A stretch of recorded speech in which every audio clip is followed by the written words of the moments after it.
I want to ask you guys real quick. We got about 3 minutes left here. Iowa State, for the second straight game, knocks off the Baylor Bears.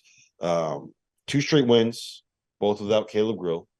How much – I know you're not in that locker room, so you can't speak to this specific situation.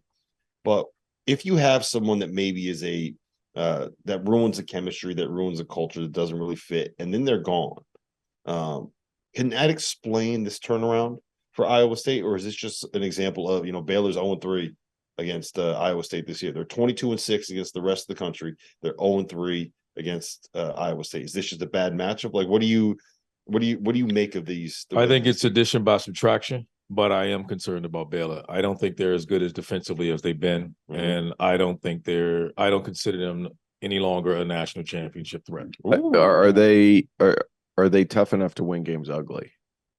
And Iowa State makes it ugly. And I mean, proof's in the pudding there. 0-3. I mean, that's a big issue, especially when you get into the NCAA tournament. Can they win a game ugly? Marquette did that today. We've seen UConn do that at times. I'm not sure Baylor can do it. That all being said, Scott Drew is Scott Drew. So, and their guards are their guards, but I just don't think they defensively are as good as they've been. Here's my single biggest concern. We saw Baylor get the best game that Jalen Bridges is ever going to play. He's never going to play a better game than this. 28 points, 10 for 11 from the floor, 7 for 8 from 3. And they lost to Iowa State. Yeah. Now, that could just be a situation where the guards just didn't have a great game, which will happen. You're not going to play great every night. And I would be willing to bet we're never going to see another game this season where all 3 of those guys have a bad game. Just they're too good for that. But if you lose when Jalen Bridges goes nuts, to me, that's a red flag.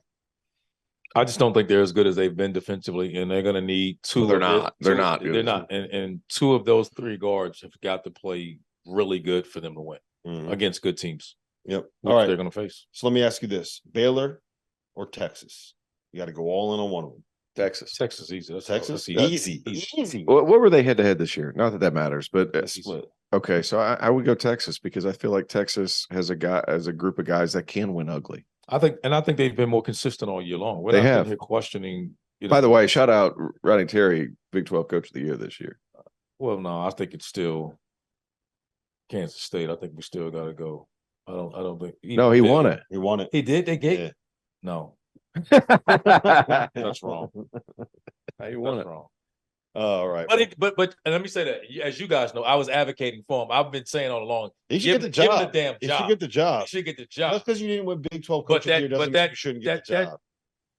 Coach of the Year tournament belongs up in Kansas State. It belongs in Manhattan. It doesn't belong. Manhattan. Manhattan.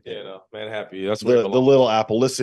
Hey guys, just a reminder, our sponsor for today's episode is Run Your Pool. They are hosting the Field of 68 Bracket Challenge. This year, they are giving away $1,500 in free prizes. It's all an incentive for you to get on there and find out just how good their platform is. I've been using them for my bracket pools for years. I've used them for Super Bowl squares. I use them for everything that I need to use them for. The biggest survivor pool that I'm in for both NFL and NCAA tournament is by Run Your Pool. So go check them out. The link's below.